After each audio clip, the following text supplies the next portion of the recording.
بەناوی خۆی بەخشندەی میهرەبان سڵاو لە بینەرانی کەناڵی ئاسمانی پەیام خۆشحاڵم لە بەشی سێمی بەرنامەی جێپەنجە بە ئێوەی بەڕێز و خۆشەویست گەشتمەوە لەگەڵ مامۆستا نازم عەبدوڵڵا. دەپرسین ئایا بزوتنەوەی ڕاپەڕینی ئیسلامی بۆچی دروست بوو؟ ئایا دروستبوونی بزوتنەوەی ڕاپەڕین کردار بوو یان پەرچە کردار بوو؟ جیاوازی نێوان بزوتنەوەی ڕاپەڕین لەگەڵ بزوتنەوەی ئیسلامیەکانی تر لەکوێدا بوو؟ ئایا ئەم بزوتنەوەیە کە لە هەناوی ئیخوانەوە هاتە دەرەوە لە ئەنجامی ناکۆکیە ناوخۆیەکان بوو یاخود پرۆژەیەکی واقعی ئەو کاتەی کوردستان بوو؟ بۆچی بزوتنەوەی ڕاپەڕینی ئیسلامی نووسینگەی سەربازی یاخود بڵێن مەکتەبی عەسکەری دروست کرد؟ ئایا پرۆژەی بزوتنەوەی ڕاپەڕین چ پرۆژەیەکی جیاواز بوو لە هێزە ئیسلامیەکانی تر؟ ئایا ئەم بزوتنەوەیە توانی تا کۆتایی ڕێگاکە بڕوا یاخود لە ئەنجامی کۆمەڵی قەیرانە توانی دواتر لەگەڵ بزوتنەوەی یەکتر یەک بگرێت و بزوتنەوەی یەکبوون دروست بکەن؟ ئایا بزوتنەوەی ڕاپەڕینی ئیسلامی هەوڵیدا پرۆژەیەکی گەورەتر لە چوارچێوەی بزوتنەوەکەی خۆی دروست بکات یاخود ئەو قەیرانانە بوو کە ڕووی تێکرد بوو لە ناوخۆدا تاوەکو ڕوو لەوە بنێت بیر لەوە بکاتەوە بزوتنەوەکەی کۆتایی پێبهێنێ؟ هێزێکی تری جیهادی لە کوردستان هەبوو کە مامۆستا مەلا عوسمان ڕابەرایەتیە کرد. بۆچی بزوتنەوەی ڕاپەڕینی ئیسلامی لەناو ئەدەبیاتی ناوخۆیاندا لەناو پەیڕە و پرۆگرامدا جێگای سەلەفیەت و جیهاد و مافینەتەوەی کوردیان کردەوە؟ ئەمانە کۆمەڵێ باس و تەوەری سەرەکی بەشی سێمی بەرنامەکەمانە دیسانەوە بە میوانداری مامۆستا نازم عەبدوڵڵا. مامۆستا خۆشحاڵ بووم لەم بەرنامەیەش ئامادە بووم. منیش هەروەها سوپاسدانەکەم دەستان خۆش بێت. ئێمە لە بەشی دووەم زانیاریەک هەبوو بۆ بینەران باسمان کرد بە تایبەتی ئەو ڕێکەوتنەی لە نێوان ئەو کاتە پێوتە هێڵی 1 و 2 یاخود خەتی 1 و 2 وترا لە ساڵی 1986 لە ئێران کرا لە نێوان باڵی مامۆستا سدیق و مامۆستا سەلاحەدین محەممەد بەهادینە و تا ڕادەیە کێشەکان چارەسەر کرا، بەڵام ڕاستیەکەی 1970 ئایا ئەو ڕێکەوتنە بۆچی نەیتوانی کێشە ناوخۆیەکان و ناکۆچیەکان بە چارەسەر بگەێنێت؟ بسم الله الرحمن الرحیم. دەستخۆشیم بۆ ئێوە و سەڵاوڕێژمان هەیە بۆ بینەرانی ئازیز. من وەکو دیارە لە بەرنامەکانی پێشا ئاماژەکمان پێ کرد ئەو ڕێکەوتنە کاتێک بوو کە لە دەوی ئێران بوو، واتە ڕێکەوتنێک بوو تایبەت بوو بە دوو جەمسەرەوە، جەمسەری مامۆستا سدیق لەگەڵ مامۆستا سەلاحەدینە، بەڵام ئەوەی کە لە ئەم سەرپەرشتی ئەم ڕێکەوتنەی دەکرد وەکو پێشتر باسم کرد دوو کەسایەتی بوون. دکتۆر سامەڕایی لەگەڵ مام سامر ڕەشاوی بوو، ئەم دوو بە ڕێزە بوون کە ئەو کاتە لێ پێوترا ئەبوزەڕ، ئەوان سەرپەرشتیان دەکرد. ئامانجەکەش لێو بوو لە دیوی ئێران ئەم دوو لایەنە پێکەوە بتوانن کار بکەن یان با بڵێن کار بکەن و تەفاهم بکەن تا ئەو قۆناغی لە دیوی ئێران دەمێنێتەوە. بۆیە ڕێکەوتنەکەی ئەوێ ڕێکەوتنێکی کاتی بوو، ئەبوو سەر لە نوێ جارێکتر ئەو ڕێکەوتنی کە کراوە کە دوای ڕوخانی ڕژێم پێداچوونەی تێدا بکرێت و بە جۆریشکە جێبەجێ بکرا لە دیوی عێراق. بۆچی هەر لەولاو لە برایانی بڵێن ناوەڕاست و باشووری عێراق نوێنەر هەبوو بۆ نوێنەرێک نەبوو بۆ سەرپەرشتی لە باڵی مامۆستا سدیقیش؟ زێتر دکتۆر ئەبوزەڕ نوێنەرایەتی تقریبا مامۆستا سدیقی کرد تا ئەندازێک نوێنەرایەتی مامۆستا سدیقی چکوان بە دیدەی ئیخوانەکە چکەوان کە لە دیوی عێراقلا 86 یەکیان گرت بوو ئەبوزەڕ بەرپرسی کاروباری عێراق بوو، مامۆستا سدیقیش کاروباری کوردستانی ئیخوان. مامۆستا عومەر ڕێشاوی وەکو نوێنەری مامۆستا سەلاح تقریبا یان با بڵێن جەناحی ئەو وێنا دەکرا. بۆیە ئەم دوو لایەنە کە یەکیان گرت پاشانیش ئیمزاکردنەکە یان با بڵێن ڕەزامەندەکە مامۆستا سدیق و مامۆستا سەلاحی تیا بووە. ئەگەر مامۆستا با بڵێن نوێنەرایەتەکە کە کردویانە مامۆستا عومەر ڕێشاوی و دکتۆر سامەڕایی وەکو نوێنەری ئەمان پاشان وەکو شێوەیەکی کاتی لە دیوی ئێران بیان گەێنە ئەنجامێک و بتوان لەوێ پێکەوە بە شێوەیەکی تەباو تەفاهم کارەکانی ئەنجام بۆ وشەی کاتی بەکارێنی خۆی ئێوە نەتانەزانین ڕاپەڕی نەکرێت یا کاتیەکە بۆچی ئاوا بە لەبەرەوەی ئێمە وەکو باڵی مامۆستا سدیق لە دیوی ئێران ئیشێکمان نەبوو، بۆیە ناوی کاتی لێنشمان نەبوو لەوێ زەمانێک دیار نەکرا بۆ ئایندە زەمن ئەوەیە کە ئێمە لەوێ ئیشێکمان نەبووە مامۆستاسی خوان لەوێ بوون ئیشیشان نەبوو لەوێ بیکەن تەنیا ئەوەیە مداراتێک بۆ یان با بڵێن بڕێوەبردننی ئەو کاتی برایان بۆ لە دیوی ئێران پێکەوە تەفاهم بکەن و چۆن ئەو پلان و بەرنامەیەکیان هەبێ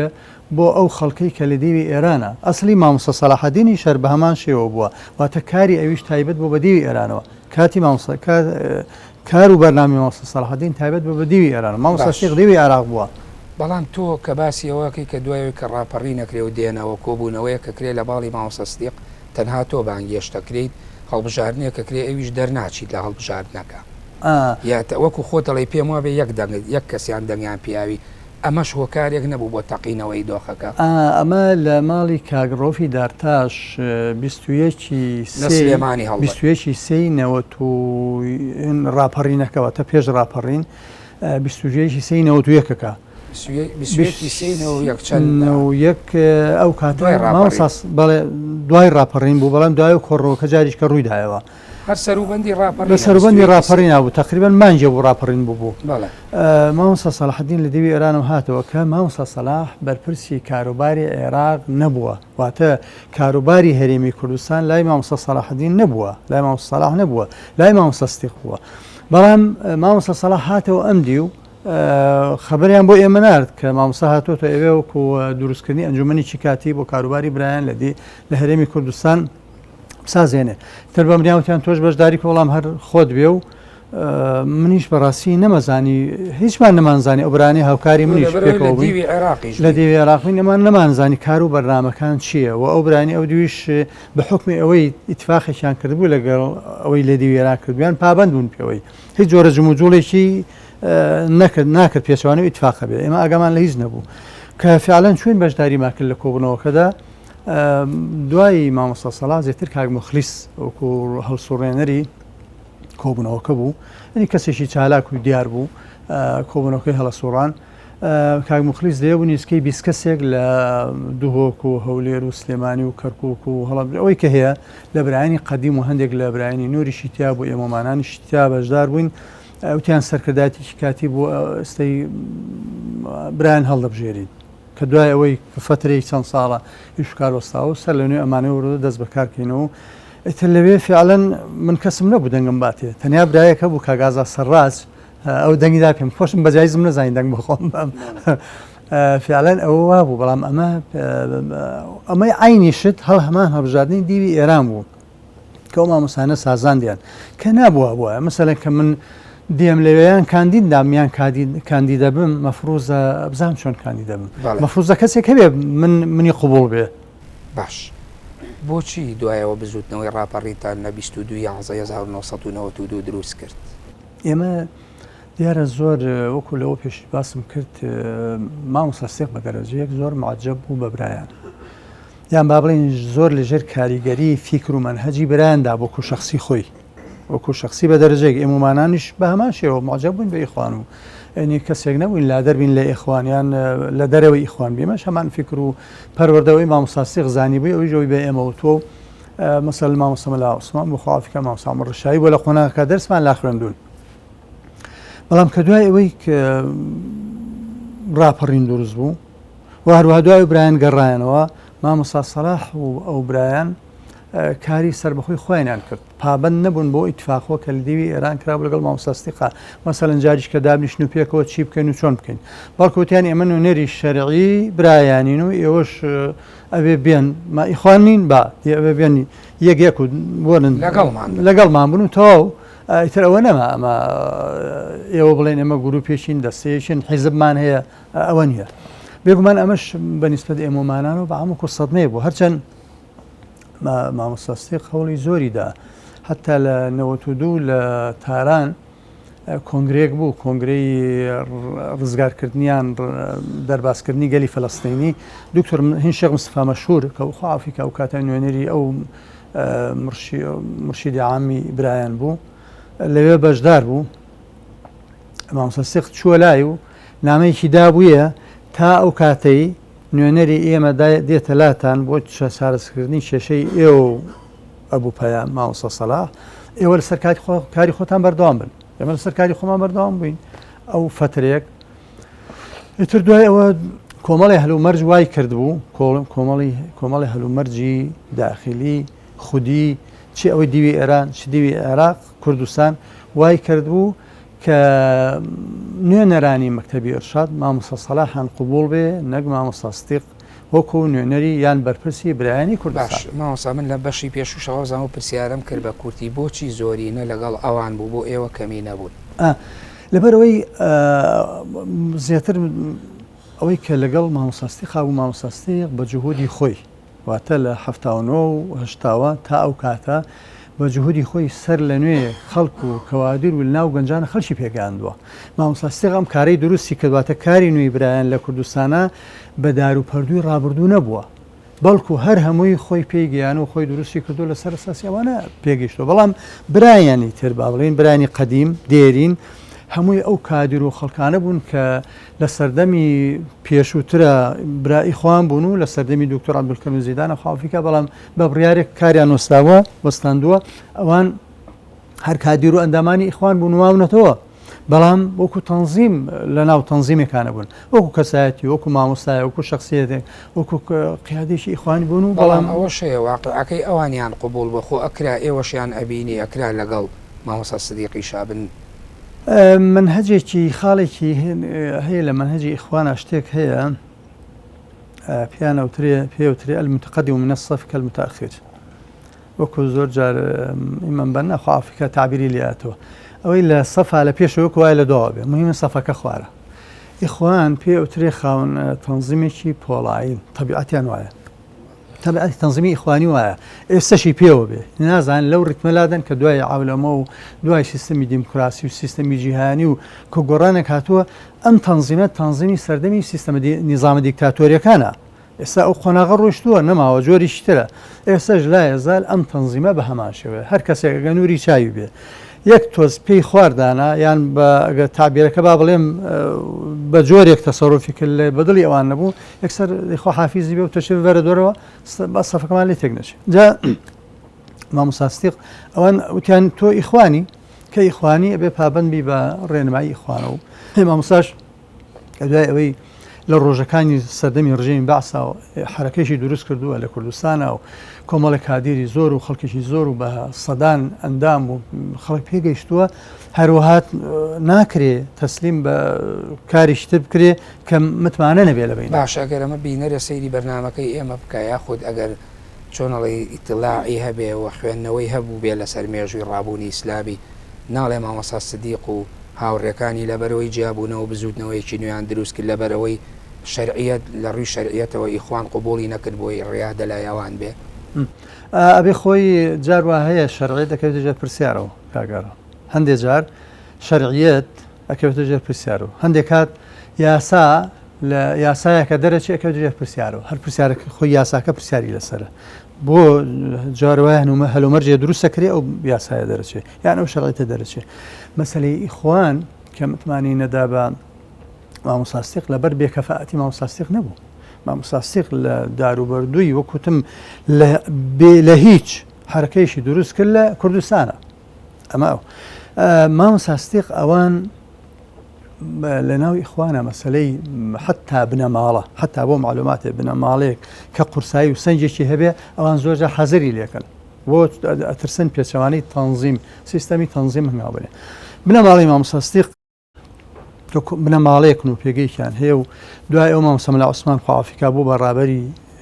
گشتی بزوتنەوەی ئیسلامی و حرەکەیەکی جیهادی دروست کرد و گۆڕالی قیادەی ئیخوان نەبوو ئەوان ئەمە جۆرێک حەزەریشیان لێ نیشت بۆ دوای ئەو بەردەوامیش دیارە لە کوردستان و لەم خەڵکەوە خەڵکانێکە بوو و پەیامیان داوە بە نوێنەرانی ئیخوان لە مەکتەبی ئێرشادا و قسەیان کردووە لەبارەیانەوە کە ئەمان ڕۆژە ڕۆژان ئیتریان تەمەڕوو دەکەن یان لەگەڵ ئێمە نابن یان ئیخوان نابن بە جۆرێ لەم جۆرانە دیارە ئەمەی جەنابەت ببوورە ئەتەوێ ینی ئەوەیە ئەگینا مامۆستا سەلاحێک چەند ساڵێکش لە مامۆستا سدیق تەمەنی مناڵترە بۆچی ئەوە کرێ بە نوێنەر و بۆ متمانە بەوە درێ بەو نادرێ کەواتە ئەوەی کە جەنابەت باسی ئەەکەی پێشوەختە معلوماتێک لەسەر مامۆستا سدیق و بنەماڵەکەی دراوە بۆیە قبوڵ نەکراوە بەتاکید ئەوان ئاگاداری ئێوە زانیاری ئەوەتان هەبوو ئەوان نەگەوە هەر زانیاریەکە ڕوون و ئاشکرا بوو چونکە ئەوان دکتۆر نوعمان سامڕایی ئەو نامەی ناردی بۆ مامۆستا مەلا عوسمان کە نامەکەی داوای لێەکە تۆ کەسێکی قیادی ئیخوانی واز لەو ئیشە بێنە 20 پێرە بە کەسێکی تر هەتا نووسێتی 20 پێرە بە مەسەمەلا عالی خوافیان کە خۆت واز لەوە بێنەوە تۆ کەسێکی ئیخوانی بێ پابند بێ بە بڕیاری خوانەوە بەس مامۆستا قسەی هێتە پێشەوە بۆ بە مامۆستا مەلا عوسمانەڵێ تۆ بە قیادەی ئیخوانی بمێنەرەوە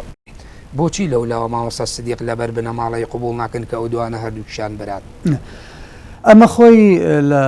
نقطەیەکە کە دوای ئەوی مامۆستا مەلا عوسمان بوو بەڕابەری گشتی بزوتنەوەی ئیسلامی بزوتنەوە بوو بە حرەکەیەکی بەرجەستەی گەورە لە کوردستان و لە عێراق و لە مەنتیقەکەشە وەکو لە معارزەیە باسێکن حوتم حیزبی عێراق بوو سێم حیزبی کوردستانی بوو ئەوان بەڕاستی ئایا ئەمە بە ئیخوان بەم شێوەمە قوتەچێ پاشانیش لە بەرنامەی ئیخوانە مەسەلەی چەک ئەمە یەکێکە لە هێڵە سوورەکان ئەوان بە هیچ شوێنی زگناباسیەکەی هەشتا و حەوت ئەمە نوعمان دکتۆر نوعمان سامەڕایی بە مامۆستا مەلا عوسمانی و تۆ بەڵام سێم حیزب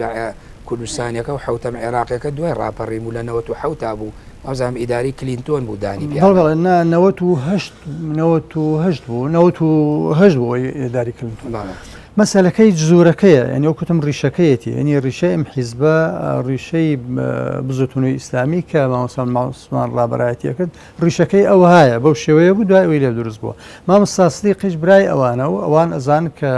مامۆستا مەلا عوسمانی خۆشەوێ و برایەتی و حورمەتی ئەگرێ و هەتا لە دیوی ئێران زۆر جاوەکو ڕاوێژکاریی بووە بەڕاستی ئەوان متمانیان پێ نەدا ئەوە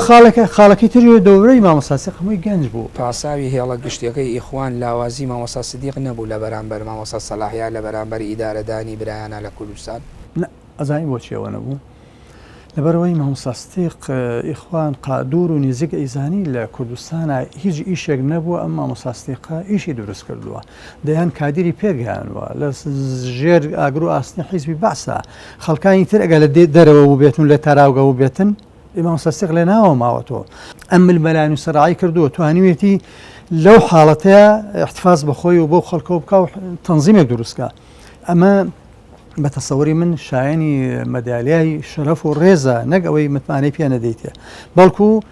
ئەو شایستی متمانەوە بەڵام ئەمە علاقی بە زیاتر پەیوەندی مەکتەبی ئێرشادی زۆر دەوری هەیە واتە ئەو پەیوەندی تێکەڵی و تەفاعل و لێک تێگەیشتنە دەوری زۆرە ئەوان حتمما ئەو متمانەی هەیان بووە بە مامۆستا سەلاح وەکو ئەوەی کە کەسێکە لەگەڵ ئەوانە تەفاهمی زیاتری پێکرێ لەواشێنیان مامۆستا سدیق بەڵێ ئەم پاساوانە بوو بە هۆی دروستکردنی بزوتنەوەی ڕاپەڕینی ئیسلامی لە تشرینی دووەمی ساڵی 1992 کۆمەڵی شت هەبوو لە بەرنامەی پێشەوە باسم کرد کە ئێمە لە ناو تەنزیمی ئێمەشا و لە ناو وەسەتی ئیخوانیشا جۆرێک لە تێبینی و سەنەز لەسەری خوان دروست بوو من باسی شێخ سەعید حەوام بۆ کردی باسی فەتحیەکەنم بۆ کردی باسی معالم فی الطریق و سید قوتبم بۆ کردی باسێک هەندێک لەم کەسایەتیانم کرد مەسەلەی دروستبوونی بزوتنەوەی ڕاپەڕین تەنیا ئەوە نەبوو بەڵێ ئەگەر ڕسمیەتی ئیخوان بدرایە بە مامۆستا سدیق تەسەوورەکەم بە ئیخوانی بمایەتەوە تەسەوورەکەم بمایێتەوە بۆ چکە مامۆستا سدیق کارەکەی خۆی خۆشەویست وەسیقەی پێی هەبوو متمانەی بەخۆی هەبوو متمانی بۆ هەبوو کە ئەمە توانێتی کارێک لە کوردستانە دروستکە و ڕەبتیشی کا بە وەسەتی عێراقەوە ئەمە بوو جەدەلی ناو ئوسرە و چوزانم کۆبوونەوە نهێنی و تایبەتەکانی برایانی ئیخوان چوو بۆ ناو ڕایاڵەکانی ڕێخستنەوە ئەم جیاوازی فکری مامۆستا سدیق یاخود ئەمەی ئێستا تۆ ئێڵەی زەمانێکە ئێمە ئەو کاتەمان بەجێڵاوە چەند ساڵێکە و ئێستا بە چاوێکی ترەوە سەیری واقعی و کاتێکی لە کاتی پەرزدانەوەی با بڵێن قسەکردن لەسەر مامۆستا سدیق و دەوروبەرەکەی ئەمانە هەمووی باس کراوە مەسەلەی جیهادیەت سەلەفیەت بوونی فکری کۆمەڵێک گەنج چارەسەرکردنی ناکۆچیەکان ئەم قسانە باس کراوە کۆمەڵێک گەنج کە گومانەکرێ کە ڕۆژێ لە ڕۆژان تەمەڕوتکەن لەگە تعبیرەکە ڕاست بێت لە ئیخوان دەرس نەدەرەوە یاخی بن ئەمانە کۆمەڵی قسە حتمما باسکراوە بەڵێ بووە و قسەی لەسەر کراوە بۆ چونکە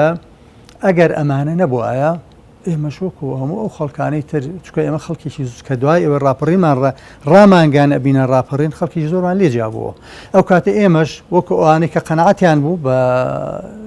ئیخوان بە قیادەی با بڵێن بە ڕسمیەتی جاریشتر شەرعەتی ئیخوان و مامۆستا سەلاح ئێمەش قەنەعەتمانە بوو ئەو ڕۆشتین و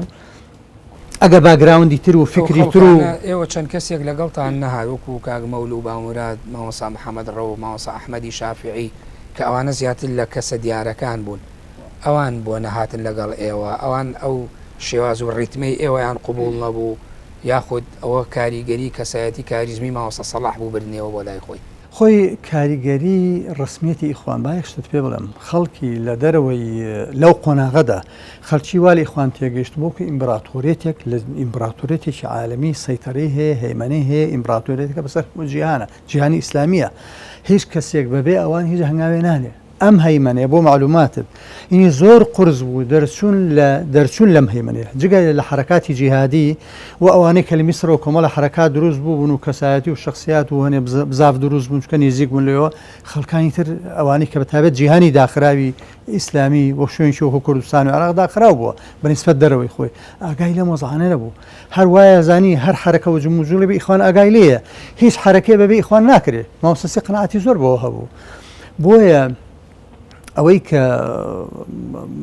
مامۆستا سەلاح با بڵێن لەو قۆناغیان با بڵێن مامۆستا ستیق کە لەو قۆناغەیە ئەوەی ئەو برایانە ڕۆشتن لەگەڵ مامۆستا سەلاحە زیاتر بە دەرەجەیەک ئەم هەیمەنەیە بوو واتە هەیمەنی ئیخوانەکە بوو شەرعیەتەکە بوو لای مامۆستا ستیق نەبوو کەوتە لای مامۆستا سەلاح ئەم برایانە وتیانەوەی ئیخوانی تەرازوی لای ئێوەی لای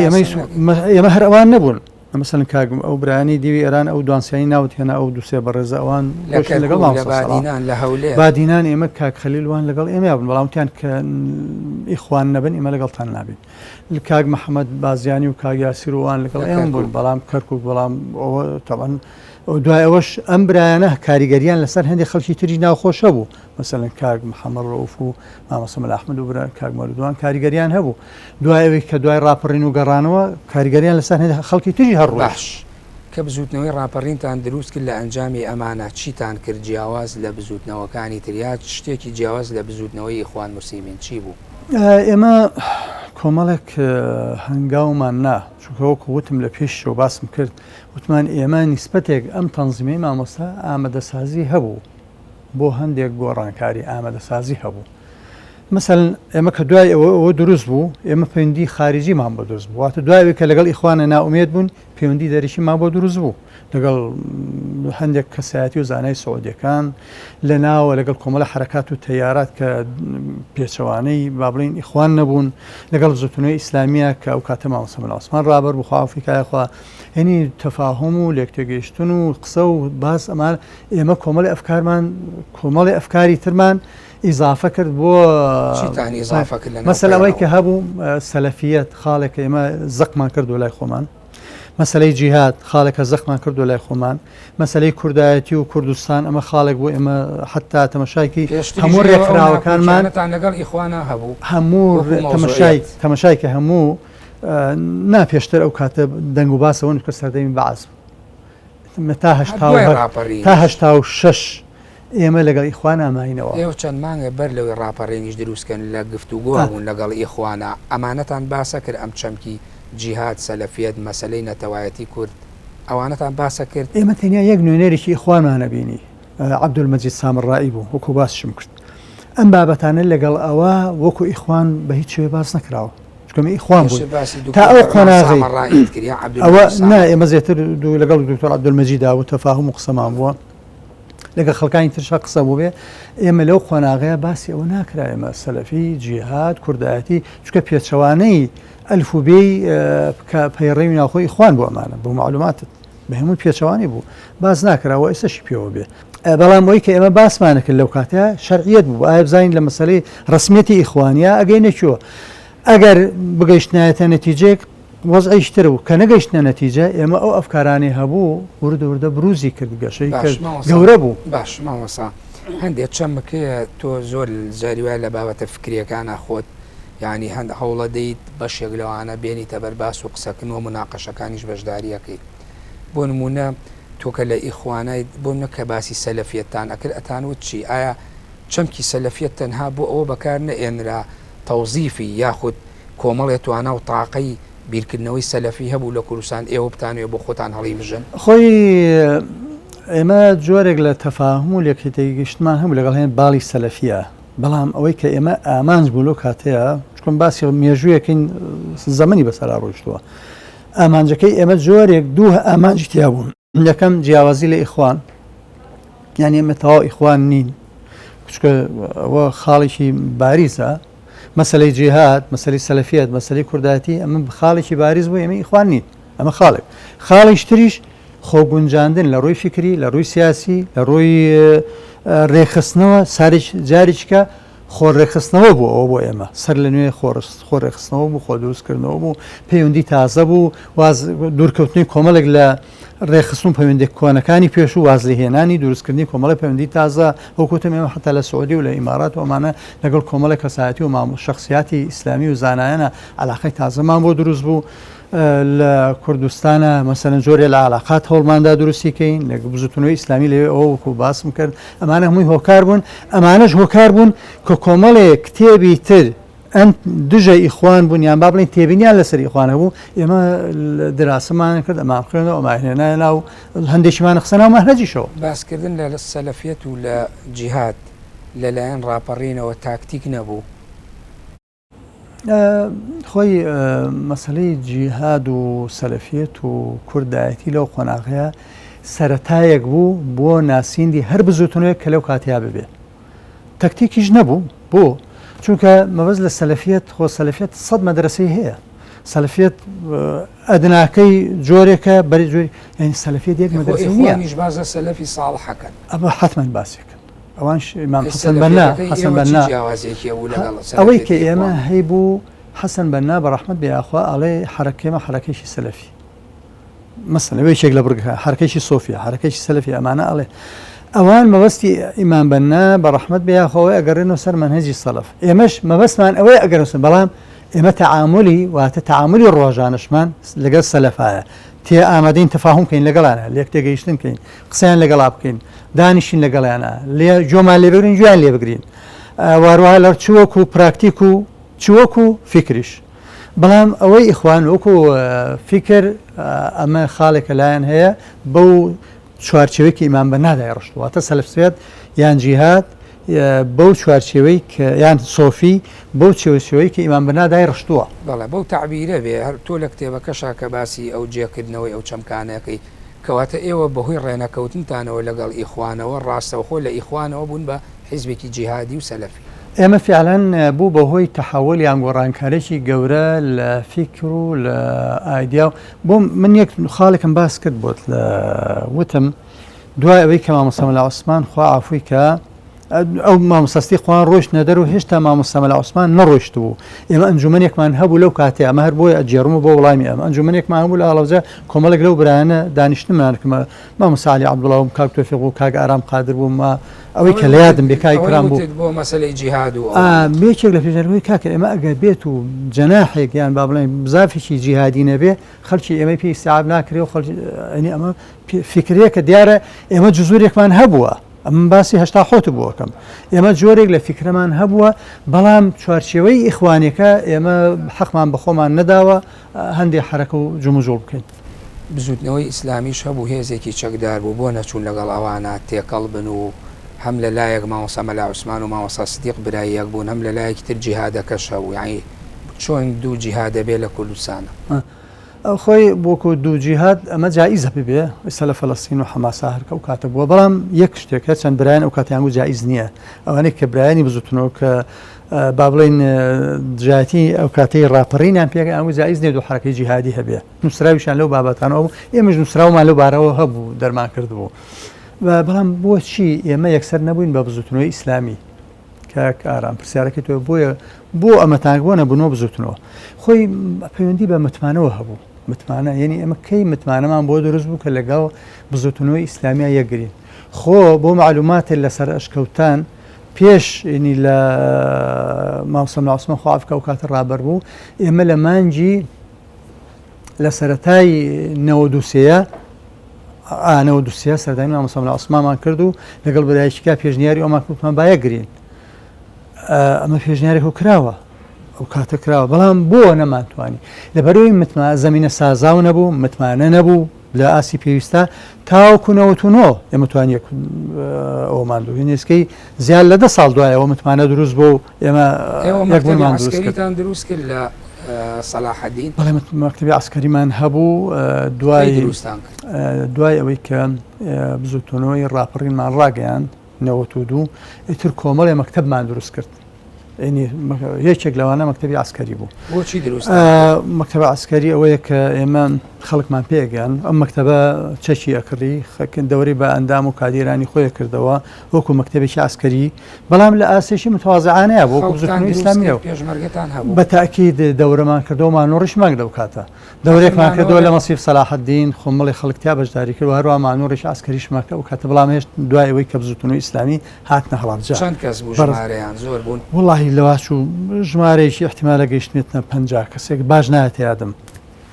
ژمارەیەک بوون و بەشداریمان تێک مهم وە ڕەمزێکی عسکەری بوو وەکو هێز و ژمارە ئێمە تەوان وەکو بزوتنەوە نەبووین چکە هێزی تەنزیمی ناتوانانی تۆ هێزێ دروستکەی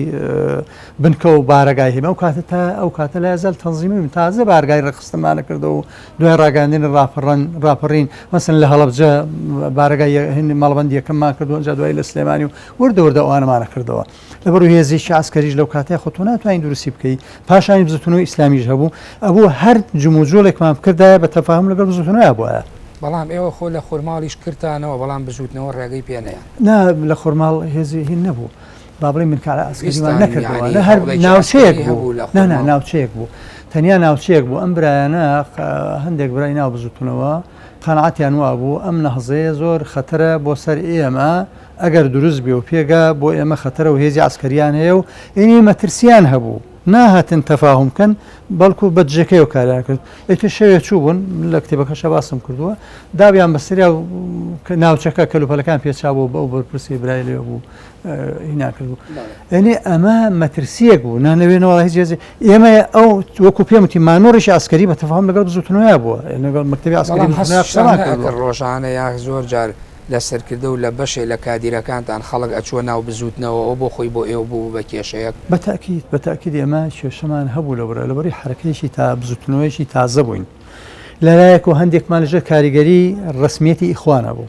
هەندێکمان لەژێر کاریگەری دروشمی جیهادی بزوتنەوەی ئیسلامیە بوو ئەو بۆ معلومات ئەو کاریگەری لە سەرمانە بوو ئێمە ئەمانویست جیاوازی خۆمان پیشاندین ئەمانویست احتفاظ بە خۆمانەوە بکەین بەڵام ئەو کاریگەریانە شەبوو وەکوتۆ ئەڵی زۆر خەڵکمان لێ بوو بە ئیخوان خەڵکمان لێ ئەوبوو بە بزوتنەوە ئەوە هەبوو ئیسلامی بوو لە بزوتنەوەی ئیسلامی لە کۆتایی مانگی 12 تووشی نسکۆ بوو ئێوەش کەوت نەمەترسیەوە بەتاکید ئێمە هەندێک کەرتمان هەبوو خەڵکمان هەبوو چون بەشداریان لەگەڵاکردن هاوکاریان بوون بۆ هەروەها بەپێ ئەو کاتەیە هاوکاری لۆجستیشمان کردن ئەوەی کە من لە یادم بێ بەتاکید بوومانە بەڵام تۆ ئێوە لەگەڵ مامۆستا سیدیق قاچن بۆ زەڕایەن بۆ لای حەمەخانی حاجی دارا بۆ ئەوە ڕۆیشتن کە خۆتان لە وەزعەکە دوور بخەنەوە خۆتان بشارنەوە خۆتەڵی ڕۆشتن 50 شەو لە ئێران بوون یاخود بۆ ئەوە بوو کە ئێوە بتوانن سڵح و ئاشتەواییە دروستکەن بە ئێمە ئەو مەسلەی چونمان بۆ زەڕایەن ئەو کاتە وەکو خۆ دەرباسکردنێک بوو چونکە مەترسی هەبوو ئێمەش ئەو مامۆستا قەبرایی مامۆستا مەلا عوسمانە و خەڵک ئەو کاتە نەشێزانی معلوم نەبوو وەکو بزوتنەوەیەکی ڕاپەڕینی سەربەخۆی مە زۆر ناسرااو نەبووین وەکو بچکۆ بن کۆبارەگای وامان نەبوو ئێمە دوای ئەو وردە بن کۆبارەگامان کردەوە بۆیە فترێک لێوێ بووین ئێمە ئامانجمان لەوە بوو پرۆژەیەکی مەدانیمان ئامادە کردبوو پرۆژەیەکی تەنسیق و هەمهەنگی لەگەڵ بزوتنەوەی ئیسلامیە ئامانجمان ئەو بوو کە بڕۆین ئیتفاقی لەسەر ئەم پرۆژەیە بکەین چونکە ئەوەی ئەو پرۆژەیەکی مەدانی بە لە ڕووی سەربازیەوە لە ڕووی ڕاگەاندنەوە لە ڕووی ڕێخستنەوە لە هەماهەنگی تەنسیق و تاعاونێک دروستکەین ناومان نابوو پرۆژێکی بابڵی مەدانی بەڵام ماوەسا بزوتنەوە نەمابوو لە کوردستانە لەو کاتەکە لێەوە ڕۆشتن بۆ دیوی ئێران کە وەکو خۆشت باسی کرد ئێمە چوین نێزکەی 40-50 ڕۆژێک لە ئێران ماینەوە لە سنە و ئەو کاتە مامۆستا مەلا عوسمان و قیادەی مامۆستا مەلا عەلی خوافیکە قیادەی مەدانی بزوتنەوە لە دیوی ئێران بوون لە سنە و لە زیاتر لەم شوێنانە نیشتەجێ بوون ئێمە گفتوگۆ قسێکی زۆرمان کرد لەوە حتا چوین بۆ پیران شەهر و کاتەمە مساعی باکریش لەوێ بوو مبدئيا لەسەر پرۆژەکە ئەوان متتەفیق بوون بەڵاموتیان بڕۆنەوە لە کاکا مامۆستا مەلا عوسمان و کاتە مامۆستا مەلا عەلیوتی هاوکات بۆ پرۆژەکە وەک خۆش دەڵێ بۆ خۆجۆرێ لە خۆ دەرباسکردن بوو لە ئەبوو خۆما هەر دەرباسکردا لە دۆخی ئەمنی چونکە ئەو کاتەیەکێتی نێزانی کە ئەمە حیزبێکی سەر بەخۆین جیاین لە بزوتنەوەی ئیسلامی هەر حسایی بۆ کردین من خۆمیشتێک ملوان لە باخی بەختیاری گیرام هەفتەیەک لە سز نابووم و گیرام و ئینی نیان پرسی ئەرێکا کە تۆ بزوتنەوەی ڕاپەڕینی چی حسابی بزوتنیان بۆ کردم کە چوونە زەڕایەن چۆن خۆتان ناسان بە حەمەخانی حاجی دارا ئەو چی پێوتە ئەوان ئەیان ناسین وەکو بنەماڵ و کەساتی مامۆستا ستیق و ئەوان ناسرا و لەگەڵوانە و باسی خزمەتی کاک حەمە سەعید دەکەی لەگەڵ لەگەڵ کاکبرایمە لەگەڵ کاک حەمەخانە هەیبوو کاکبرایم هەبوو و کاتە کۆمەڵێک خەڵک بوون لەوێ زیاتر لێمە لەڕێی کاک حەمە سەعیدەوە چوینە ئەوەوە چی ئەوەش ئێوە کێ بوون وەڵا ئەو کاتە مامۆستا من بووم مامۆستا ستیق بوو من بووم ئەگەر لە یادم بێ مامۆستا عەلی عەبدوڵڵا بوو کاک محەممەد حەسەن بوو ئەوەی کە باش لە یادم مابێ ئەمانە بووین سێ چوار کەسێک وڵای تر چوینە گوڵەخانە شەوێ میوانی کاکە حەمە بووین و ئەیتر کاکە حەمەش لای خۆیەوە تا وشکە ناو بردینی و کە خستینێ ناو تیپێکی کەمینێکی ناو بزوتنەوەشێنە تەقیان بەسەریش مەنا کرد بوو ئەتر دوای ئەوە ئێمە لێوە ڕۆشتین بۆ دیوی ئێران کاک حەمەخان ئێوەی تەسلیمی نا کاک لە ئێمە جەماعەتی دارە کاک دارە حەمەخان بردینی لای حەمەخانی حاج دارە بردمانی تا گوڵەخانە ئەیتر ئەوان گەڕانەوە سیارەکانیان گەڕانەوە ئیتر ئێمە میوانی کاکە حەمە بووینەوە شەوە ئەتر کاکە حەمەش بە ساری خۆی بردینی تاوشکەڵەوە باش لە ساڵی لە 16 حوتی 95 ئێوە ڕێکخراوی سەلامی خێرخوازی دروستەکەن ئەو ڕێکخراوەتان بۆ خزمەتکردن و ئاوەدانکردنەوە کریا خودت بۆ ئەوەی بزوتنەوەی ڕاپەڕین سوودی مادی لێ وەربگرێت هەروەکو خۆت باسیەکەیت ئەڵێ بزوتنەوەی ڕاپەڕینی ئیسلامی سوودێکی باشی لە ڕێکخراوی سەلامی خێرخوازی بەتاکید ئێمە لەو کاتەیە و کوارزم کردی هەموو حرکاتەکان یان ئەبوو عمقێکی تەنزیمی هەبێ وەکو ئیخوان و پەیوەندی هەبێ هاوکاری مادی و هەرچەند کاتی ئیخوانیش ئیغاسی هەبوو ینی ئیخوان لە کوردستانە پێشەوەی ناویان بگۆڕن بۆ یەکگرتووی ئیسلامی ئەوانجی غاثیان هەبوو ڕابطەی ئیسلامی هەبوو هاوکاری و هەر شتێک باە لە ڕێ ئەوە ئەکران پاشانش ئیخوان ئیمتیداتە عالەمەکەی هەبوو ئەو هاوکاریە کرا لە ڕێگەی دەوڵەمەند و خەڵکەکانەوە ئەکرا بەڵام ئێمەمانان ئەبوو یەکەم ئەوەمان نەبوو دووەمیش لەگەڵ مەسەلەن بزوتنەوەی ئیسلامیش لا یەزال هێشتا لەگەڵ یەکی تو پارتیای ئیتفاقێکی وای ئەو تۆی نەبوو واتە ئێمەش لە ڕووی ناوخۆش خۆیشەوە داهاتیشەوەمان نەبوو ئیلا ئەبوو بە شوێن سەرچاوی دارایە بگەڕین لەبەرەوە ئێمە کۆمەڵێ وەفدمان ناردە دەرەوە بۆ وڵاتانی بۆ ئیمارات و سعودی و ئەمانە ئیتر لە کۆی ئەم سەردانیە گەیشتن ئەوەی کە ئیلا ئەبێ چکە ئەو خەڵکەش تەحەفوزەکە هاوکاری حیزبێکی سیاسی بکات بۆیە ئەبێت تۆ ئللا بتەوێ هاوکاریە وەرگری بە جۆرە لە جۆرەکان واجهەیەکەت هەبێت ئێمە کۆمەڵی ئێمە ئەو سوودەی لێو ماوەرگر وەفدمان بە ناوی جەمعی سەلام ڕۆیشتە دەرەوە ئەمە سوودێکیان بوو پاشانیش داهاتی ئەو پرۆژانی کە هەبوو ئەوەی حەقی خۆیان بوو پێیان ئەدرا مەسەن لە حەقی هەتیوانە پێ ئەدرا حەقی بانخوازان یعنی لە ئەوە کۆمەڵی پرۆژەی ترمان بەدەستهێنا و ئیسفادی هەبوو بۆ ئەو کاتێ بزوتنویست داوای حیزبەکەشی پێ بکەن پێی فرا هەر خۆی لە پرۆژەکانە بانخوازان بەشێک بوو ینی هاوکاریمان ئەکرا مەسەلا پرۆژەکانمان کاکە مە کۆمەڵێ بانخوازمان هەیە متەفەڕیغن هاوکاریانەکردن کێشەیەک نەبوو ئەو کاتەوانیان توانی بۆچی لە ساڵی ناوەڕاستی ساڵی 1994 پاشگیری کوردستاندان لە بزوتنەوەی ڕاپەڕینی ئیسلامی کردەوە خۆی حرکاتی کوردستان با بڵین پێوترێ ژانی بوونیا و قۆناغێک بوو بزافەکان بەردەوام بە ئەنوا و ئەشکال قۆناغا تێپەڕیت ئێمە لەو کاتەیە قەناعەتمان وا بوو توموحێکمانە بۆ بیکەین بە حرەکەیەکی ئیسلامی نەک هەر بۆ کوردستان بۆ دەروی کوردستانیش بێ قەناعەتمان وا بوو بەڵام دیارە ئەمە واقع ئەمە نەزەریەک بوو بیردۆزەیەک بوو یان با بڵێن فکرەیەک بۆ پێشنیارێک بوو نەیتوانی بگا بە ئەنجام بگا واقعی نەبوو بۆیە ئەمە دوای ئەوە جارێککە مەسەلەی کوردستانی بوونی خۆمان تۆخکتر کردەوە باش بەڵام ئەمە لە وڵاتانی عەرەبی کێشەی بۆ دروستەکردن بەتاکید کوردستانی بوون کێشەی هەبوو ئەو شوێنانەی کە ئەڕۆیشتی ینی ئەوان جۆرێک وایە نەزانی لە جوداخوازی حاڵی بوو بوون ئەم جاوایان زانی جۆرێک لە ئەوە نیە نەتەوە پەرستی و قەومیەت و جوداخوازی و ئەمەش خیاڵێکی سوور بوو بەنسبەت ئەو کاتەی وڵاتانی عربی و خەلیجی عربی و جامی عربی و ئەوانەوە تحافوزیان لێ کرد. بەڵێ مامۆستا تەمان تۆ باسی شیەکەی لە یاداشتەکانە باسی شکبوونی سەرچاوی دارایی بزوتنەوەی ڕاپەڕینەکەی و باسی ئەو کێشانەکەڵی ئێمە ساڵانە ئەبواە هەموو کاتێک لەسەری ساڵە مامۆستا سدیق و وەفدێک بچوونایە و باسی شەرحی حاڵی خۆمانیان بکردایە لە ئیمارات و لە سعودیە و حتا باسی وڵاتی سوودانەکەڵی ناچاری ژوین پەنابەرین بۆ لای عومەر حەسەن بەشیریش کە وەزعەکەتان بینیوە وەزعەکەی بینی بوو هی سوودانی تر بە شێوەی لە شێوەکان ئیحراجی تیا دروست بووە. یعنی ئەمە بۆ خۆی نەبوو بە قەیرانێک بۆ بزوتنەوەی ڕاپەڕین کە وردە وردە یعنی بکوێتە ژێر پرسیارەوەمانەوەی خۆی ئێمە قەیرانی داراییمان هەبوو هەچەند بە تەقەشوف و با بڵین زگە هەڵگوشین و ئیداریات و زەبت و ڕەبتێکی تونند و تۆڵی شە بۆ برانیان کە لە ڕووی داراییەوە بەڵام حیزبێکە و تازە بتوێ بنکە و بارەگات هەیە دەیان ڕێکخراوت هەیە خەڵکی بانخوازت هەیە پێویستە بە پارە ئەبێ بۆیە ئێمە لەو خۆناغەیە ناچار بووین فعلەن ساڵانە ئێمە وفودمان ڕووی جاروا هەبوو مانگ و دوو مانگ و زیاتریشی پێچوو ئەنی بۆ ئەوەی کە دەستکەوتێک بێن تۆ ساڵی هەموو جاروا هەوە جارێک دوو جار وەفت ماچۆ دەرەوە بۆی بەژ ئەو ساڵە بکە بیبین بەڕێوە ئەمە هەبوو و فعلەن قەیرانیشی بۆ دروستکردین کێشەیەکی گەورەشی بۆ دروستکردین بەڵام ئێمە مەبدەئیەن پێمان وەکو لە پێشەوە باسمان کرد ئێمە لەگەڵ بزوتنەوەی ئیسلامیە یەکگرتنمان پێ زەرور بوو پێک گونجاو بوو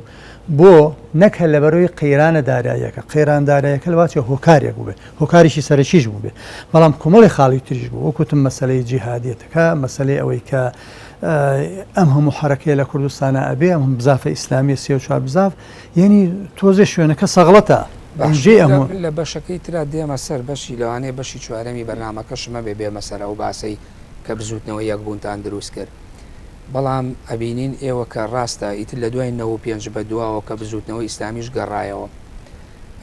کێشەیەکی تر دروست و بزوتنەوەی ڕاپەڕین لەگەڵ بزوتنەوەکانی ترا لەگەڵ برایانی ئەو کاتە یەکگرتو ئیسلامی شەبووە بزوتنەوەی ئیسلامی و ئەندازێک لە ناو مزگەوتەکانە جۆرێک لە ناکۆکی لە شوێنە گشتیەکانە بەریەکەوتن و تەنانە لێدانی فیزیکیش هەبوو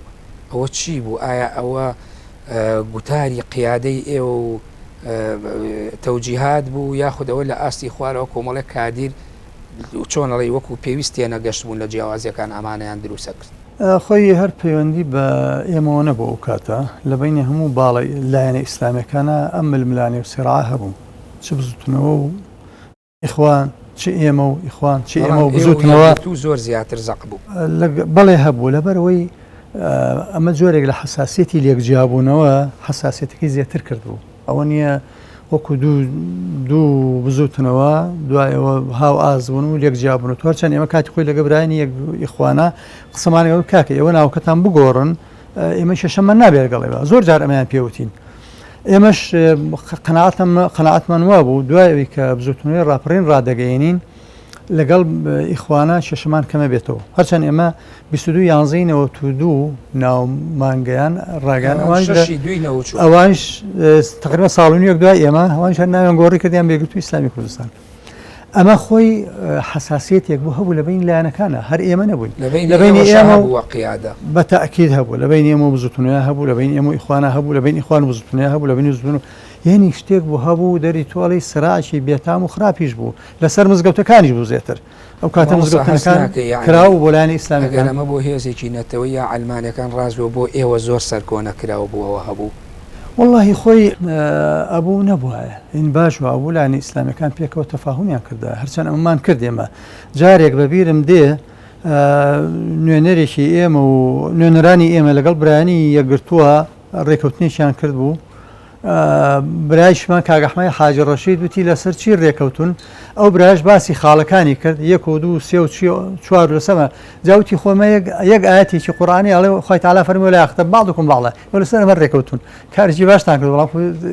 ئەمە فەرمانێکی خواییە ولا يخطب بعضكم بعضا واضح يكتب بأنه مجال يعني أو كاتب وكتم لان إسلامي كان تعذبون لكردستان أو ديدقا فراوانيان نبو أو سنگ فراوانيان نبو أو يكتر قبول كردنيان نبو أو بيك وجيانيك نبو ما وصاهاتش أنا مخوين رجانيت يعني أجر إما حزبكاني تربى شر براكوجي